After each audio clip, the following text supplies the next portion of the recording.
ಇವತ್ತು ನನ್ನ ಮುಂದೆ ನಮ್ಮ ದೇಶದಲ್ಲಿ ಲಾಂಚೇ ಆಗದೇ ಇರುವಂಥ ಐಕ್ಯೂ 15T ಸ್ಮಾರ್ಟ್ಫೋನ್ ಇದೆ. ಈ ಸ್ಮಾರ್ಟ್ಫೋನ್ ಚೈನಾದಲ್ಲಿ 53,000 ರೂಪಾಯಿಗೆ ಲಾಂಚ್ ಆಗಿದೆ. ನಮ್ಮ ದೇಶದಲ್ಲಿ ಏನಾದರೂ ಇದೇ ಪ್ರೈಸಿಗೆ ಲಾಂಚ್ ಆಗಿಬಿಟ್ರೆ ಇದಕ್ಕಿಂತ ಒಳ್ಳೆ ಸ್ಮಾರ್ಟ್ಫೋನ್ ಇಲ್ಲ ಅಂತ ಅಂದುಬಿಡ್ತೀನಿ. ಈ ಐಕ್ಯೂ 15ನೇ ನಮ್ಮ ದೇಶದಲ್ಲಿ ಹತ್ತಿರ 70-75,000 ರೂಪಾಯಿಗೆ ಸೇಲ್ ಮಾಡ್ತಾ ಇದ್ದಾರೆ. ಇದು ಬಂತು ಅಂತ ಅಂದರೆ ನಂಗನ್ನಿಸ್ತಂಗೆ ಒಂದು 60,000 ರೇಂಜ್ ಆಗಬಹುದೇನೋ ಗೊತ್ತಿಲ್ಲ. ನಾನಿವತ್ತು ಈ ಸ್ಮಾರ್ಟ್ಫೋನ್ನ ಅನ್ಬಾಕ್ಸ್ ಮಾಡ್ತೀನಿ, ಯೂಸ್ ಮಾಡಿ ನನ್ನ ಎಕ್ಸ್ಪೀರಿಯನ್ಸ್ ನಿಮ್ಮ ಹತ್ರ ಶೇರ್ ಮಾಡ್ತೀನಿ. ಏನು ಚೆನ್ನಾಗಿದೆ, ಏನು ಚೆನ್ನಾಗಿಲ್ಲ, ಕಂಪ್ಲೀಟ್ ಮಾಹಿತಿನ ತಿಳಿಸ್ಕೊಡ್ತೀನಿ.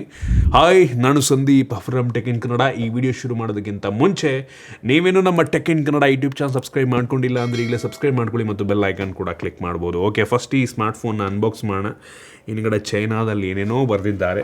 ಈ ಬಾಕ್ಸನ್ನು ಓಪನ್ ಮಾಡಿದ್ರೆ ಡೈರೆಕ್ಟಾಗಿ ಈ ಒಂದು ಸ್ಮಾರ್ಟ್ಫೋನ್ ನಮಗೆ ನೋಡೋಕ್ಕೆ ಸಿಗುತ್ತೆ.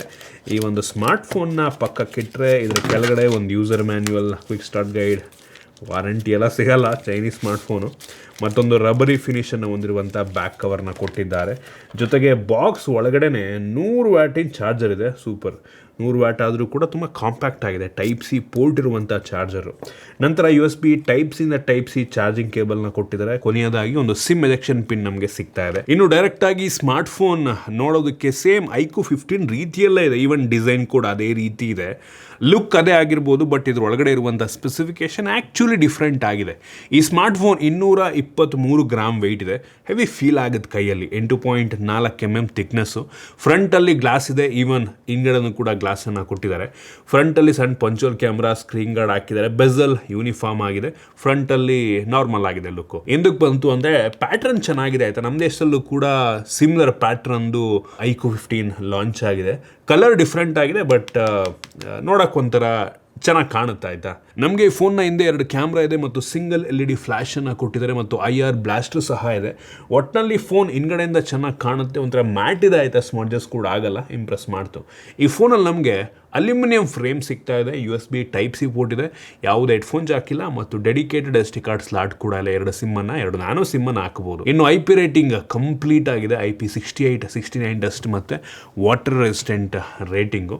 ಓವರಾಲ್ ಡಿಸೈನ್ ಮತ್ತು ಬಿಲ್ಡ್ ಕ್ವಾಲಿಟಿ ಈ ಪ್ರೈಸ್ ರೇಂಜ್ಗೆ ಚೆನ್ನಾಗಿದೆ ಆಯಿತಾ. ಇನ್ನು ಡಿಸ್ಪ್ಲೇ ಬಗ್ಗೆ ಮಾತನಾಡಬೇಕು ಅಂದರೆ 6.82 ಇಂಚಿಂದು quad HD plus LTPO AMOLED display, 144 ಹರ್ಟ್ಸಿಂದು ರಿಫ್ರೆಶ್ ರೇಟು, ಹೆವಿ ಬ್ರೈಟ್ ಆಗಿದೆ. 4,500 ನಿಟ್ಸಿಂದು ಪೀಕ್ ಬ್ರೈಟ್ನೆಸ್ಸು. ಬಿಸಿಲಿಗೆ ಹೋದ್ರೂ ಹೆವಿ ಬ್ರೈಟಾಗಿ ಕಾಣುತ್ತೆ. 1 ಬಿಲಿಯನ್ ಕಲರ್ಸ್ ಸಪೋರ್ಟ್ ಮಾಡುತ್ತೆ. 10 ಬಿಟ್ ಡಿಸ್ಪ್ಲೇ ಆಯಿತಾ. HDR10+ ಕೂಡ ಸಪೋರ್ಟ್ ಮಾಡುತ್ತೆ. ಸೊ ಕೆಲವೊಂದು ಸರ್ಟಿಫಿಕೇಶನ್ ಅದು ಇದು ತೊಗೊಂಡಿದ್ದಾರೆ. ಡಿಸ್ಪ್ಲೇ ಚೆನ್ನಾಗಿದೆ ಈ ಪ್ರೈಸ್ ರೇಂಜ್ಗೆ. ಇನ್ನು ಸ್ಟೋರೇಜ್ ವೇರಿಯಂಟಿಗೆ ಬಂತು ಅಂದರೆ ಚೈನಾದಲ್ಲಿ 5 ವೇರಿಯಂಟಲ್ಲಿ ಲಾಂಚ್ ಆಗಿದೆ. Up to 16 GB RAM, 1 TB ತನಕ ಸ್ಟೋರೇಜ್ ವೇರಿಯಂಟ್ ಅವೈಲಬಲ್ ಇದೆ. LPDDR5X ಮತ್ತು UFS 4.1 ಸ್ಟೋರೇಜ್, ಯಾವುದೇ ಕಾಂಪ್ರಮೈಸ್ ಆಗಿಲ್ಲ. ಇನ್ನು ಪರ್ಫಾರ್ಮೆನ್ಸಿಗೆ ಬಂತು ಅಂತ ಅಂದರೆ ಇದರಲ್ಲಿ ಮೀಡಿಯಾಟೆಕ್ ಪ್ರೊಸೆಸರ್ ಇದೆ ಆಯಿತಾ. ನಮಗೆ ಐಕ್ಯೂ 15ನಲ್ಲಿ ಸ್ನ್ಯಾಪ್ಡ್ರ್ಯಾಗನ್ ಪ್ರೊಸೆಸರ್ ಇತ್ತು. ಸೊ ಇದರಲ್ಲಿ ಡೈಮೆನ್ಸಿಟಿ 9500 ಮಾನ್ಸ್ಟರ್ ಪ್ರೊಸೆಸರ್ನ ಕೊಟ್ಟಿದ್ದಾರೆ. ಸೊ ಪವರ್ಫುಲ್ ಆಗಿರುವಂಥ ಪ್ರೊಸೆಸರ್, ಹೆವಿ ಪವರ್ಫುಲ್ ಆಗಿರುವಂಥ ಪ್ರೊಸೆಸರ್. ಅಂತೂ ಬೆಂಚ್ ಮಾರ್ಕ್ ನಾವು ಚೆಕ್ ಮಾಡ್ದಂಗೆ 35 ಲಕ್ಷದ ತನಕ ರೇಟಿಂಗನ್ನು ಕೊಡ್ತಾ ಇದೆ. ಸೊ ಆರಾಮಾಗಿ ಎಲ್ಲ ಗೇಮ್ಸು, ಆ್ಯಪ್ಸ್ನೆಲ್ಲ ತುಂಬ ಈಸಿಯಾಗಿ ರನ್ ಮಾಡ್ಬೋದು. ಇನ್ನು ನಾವು ಈ ಬೆಂಚ್ ಮಾರ್ಕ್ ಮಾಡೋ ಟೈಮಲ್ಲಿ battery drain, temperature variation check ಮಾಡಿದ್ವು. ಬ್ಯಾಟ್ರಿ ಡ್ರೈನ್ 5% ಆಯಿತು normal. Temperature variation maximum 49 degree Celsius ತನಕ ಹೋಯಿತು. ಅಷ್ಟೊಂದೇನು ಹೀಟ್ ಆಗುತ್ತೆ ಅಂತ ಅನ್ನಿಸ್ಲಿಲ್ಲ. ಐಕ್ಯೂದು ಯೂಶ್ವಲಿ ಹೀಟ್ ಮ್ಯಾನೇಜ್ಮೆಂಟ್ ಎಲ್ಲ ಚೆನ್ನಾಗಿ ಇರುತ್ತೆ ಆಯಿತಾ. ಸೊ ನಾವು ತಲೆ ಕೆಡಿಸ್ಕೊಳ್ಳುವಂಥ ಅವಶ್ಯಕತೆ ಏನಿಲ್ಲ.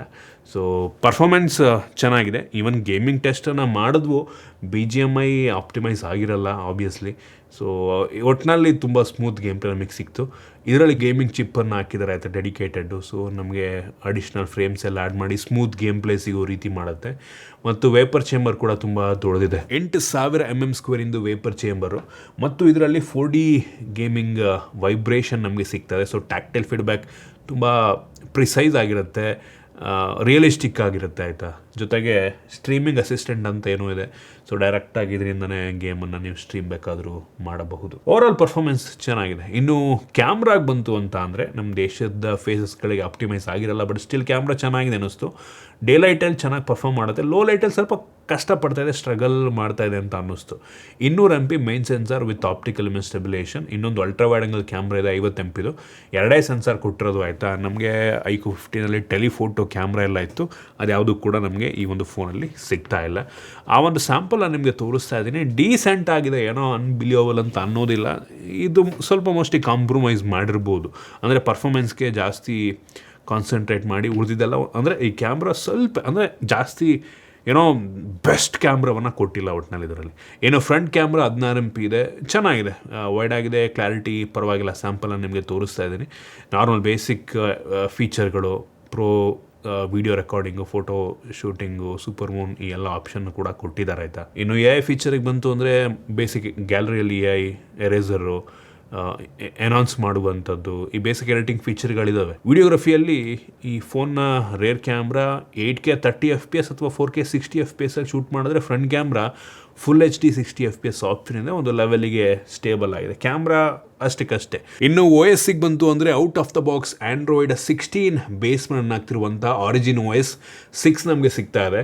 AI ಫೀಚರ್ಸ್ಗಳೆಲ್ಲ ಬೇಸಿಕ್ ಇದೆ ಆಯಿತಾ, ನಮ್ಮ ದೇಶದಲ್ಲಿ ಅಷ್ಟಾಗಿ ಕೆಲಸವನ್ನು ಮಾಡಲ್ಲ, ನೋಟ್ ಅಸಿಸ್ಟ್ ಎಲ್ಲ ಚೆನ್ನಾಗಿ ಕೆಲಸವನ್ನು ಮಾಡುತ್ತೆ.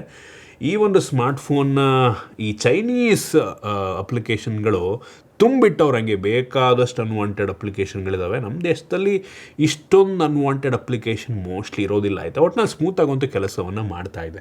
ಇನ್ನು ಬ್ಯಾಟ್ರಿಗೆ ಬಂತು ಅಂದರೆ 8000 mAh capacity battery, super box ಒಳಗೆ 100 ವ್ಯಾಟಿಂದು ಚಾರ್ಜರ್ ನಮಗೆ ಸಿಗ್ತಾ ಇದೆ. ಯಾವುದೇ ವೈರ್ಲೆಸ್ ಚಾರ್ಜಿಂಗ್ ಇಲ್ಲ ಆಯಿತಾ. iQOO 15 ವೈರ್ಲೆಸ್ ಚಾರ್ಜಿಂಗ್ ಮೋಸ್ಟ್ಲಿ ಇತ್ತು, ಮತ್ತು ಬೈಪಾಸ್ ಚಾರ್ಜಿಂಗ್ ಕೂಡ ಇದರಲ್ಲಿ ಸಿಗ್ತಾ ಇದೆ. ಇನ್ನು ಸೆಕ್ಯೂರಿಟಿ ಬಗ್ಗೆ ಮಾತನಾಡಬೇಕು ಅಂತ ಅಂದರೆ 3D ultrasonic finger print sensor ನಮಗೆ ಸಿಗ್ತಾ ಇದೆ. ಫೇಸ್ ಅನ್ಲಾಕ್ ಇದೆ, ವೈಡ್ L1 ಸೆಕ್ಯೂರಿಟಿ ಕೂಡ ಸಿಗ್ತಾ ಇದೆ. ಸ್ಪೀಕರಿಗೆ ಬಂತು ಅಂದರೆ ಡ್ಯುಯಲ್ ಸ್ಟೀರಿಯೋ ಸ್ಪೀಕರು, ಕ್ಲಾರಿಟಿ ಚೆನ್ನಾಗಿದೆ, ಜೋರಾಗಿ ಕೂಡ ಕೇಳುತ್ತೆ. 3 ಡೈಮೆನ್ಷನಲ್ ಡಬಲ್ ಸ್ಪೀಕರ್ ಅಂತ ಕರೀತಾರೆ ಆಯಿತಾ. ಸೊ ಸಿಮೆಟ್ರಿಕಲ್ ಸ್ಪೀಕರ್ ಅಂತೆ, ಓಕೆ ಚೆನ್ನಾಗಿದೆ ಒಂದು ಲೆವೆಲ್ಗೆ. ಇನ್ನು ಕನೆಕ್ಟಿವಿಟಿಗೆ ಬಂತು ಅಂದರೆ Wi-Fi 7 ನಮಗೆ ಸಿಗ್ತಾ ಇದೆ, ಬ್ಲೂಟೂತ್ 5.4 ಕೊಟ್ಟಿದ್ದಾರೆ, NFC ಕೂಡ ಇದೆ. ಸೊ ಓವರಾಲ್ ಈ ಒಂದು ಸ್ಮಾರ್ಟ್ಫೋನು ಇದೇ ಪ್ರೈಸ್ ರೇಂಜಿಗೆ ಒಂದು 52,000 ರೂಪಾಯಿಗೆ ನಮ್ಮ ದೇಶದಲ್ಲಿ ಲಾಂಚ್ ಆಗಿಬಿಟ್ರೆ ನೋಡಿ, ಕಣ್ಣು ಮುಚ್ಕೊಂಡು ತೊಗೊಳ್ಳಿ ಅಂತೀನಿ. ಬಟ್ 100% ಈ ಪ್ರೈಸಿಗೆ ಲಾಂಚ್ ಆಗಲ್ಲ. ಈ ಫೋನು ನಂಗನ್ನಿಸ್ದಂಗೆ ಏನಾದರೂ ಈ ಪ್ರೈಸ್ ಹೈಕ್ ಆಗೋಕ್ಕಿಂತ ಮುಂಚೆ ಲಾಂಚ್ ಆಗಿದರೆ 40,000 ರೂಪಾಯಿಗೆ ಲಾಂಚ್ ಆಗಲಿ ಅನ್ನೋವೆ ನಾನು, 45,000 ರೂಪಾಯಿ ಆಗಲಿ ಅನ್ನೋವೆ. ಬಟ್ ಈಗ ಹೆಂಗೆ ಮಾಡ್ತೀರಾ ಈಗ? ನೀವು ಯಾರಾದರೂ ಫೋನ್ ತಗೋಬೇಕು ಅಂತ ಪ್ಲ್ಯಾನ್ ಮಾಡ್ತಾಯಿದ್ದೀರಾ?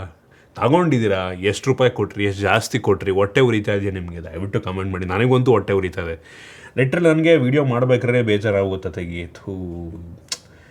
ಇದನ್ನ ಜನ ಹೆಂಗಾಗುತ್ತೆ? ಈಗ ಏನು ಬೇರೆ ಆಪ್ಷನ್ ಏನಿದೆ ನಮಗೆ? ಬೇರೆ ಆಪ್ಷನ್ ಏನಿದೆ ಹೇಳಿ ನೀವು? ಹೆಂಗೆ ತಗೋತೀರಿ? ಎಲ್ಲ ಬ್ರ್ಯಾಂಡು ಪ್ರೈಸ್ ಜಾಸ್ತಿ ಮಾಡೋದ್ರೆ ಏನು ಮಾಡೋಣ ನಾವು? ತಗೊಳ್ಳೇಬೇಕು. ಯಪ್ಪ ದೇವ್ರೆ, ಈ AI ಬಂದ ಮೇಲೆ ಒಂದೊಂದು ರೀತಿ ತಲೆನೋವು ಆಗ್ತಿಲ್ಲ. ಕಷ್ಟ ಇದೆ ಜೀವನ ತುಂಬ. ಇದಿಷ್ಟು ಈ iQOO 15T ಬಗ್ಗೆ. ನಿಮ್ಗೆ ಇದ್ರ ಬಗ್ಗೆ ಏನಿಸ್ತು ಕಾಮೆಂಟ್ ಮಾಡಿ. ಇಷ್ಟ ಆಗಿದ್ರೆ ಲೈಕ್ ಮಾಡಿ, ಶೇರ್ ಮಾಡಿದ ರೀತಿ ನಮ್ಮ ಬೇರೆ ಬೇರೆ ವೀಡಿಯೋಗಳಿಗೆ ನಮ್ಮ tech in Kannada YouTube channel subscribe ಮಾಡ್ಕೊಂಡಿಲ್ಲ ಅಂದರೆ ಈಗಲೇ ಸಬ್ಸ್ಕ್ರೈಬ್ ಮಾಡ್ಕೊಳ್ಳಿ, ಮತ್ತು ಬೆಲ್ ಐಕನ್ ಕೂಡ ಕ್ಲಿಕ್ ಮಾಡ್ಬೋದು. ಸಿಗೋಣ ಮತ್ತೆ ಮುಂದಿನ ವೀಡಿಯೋದಲ್ಲಿ.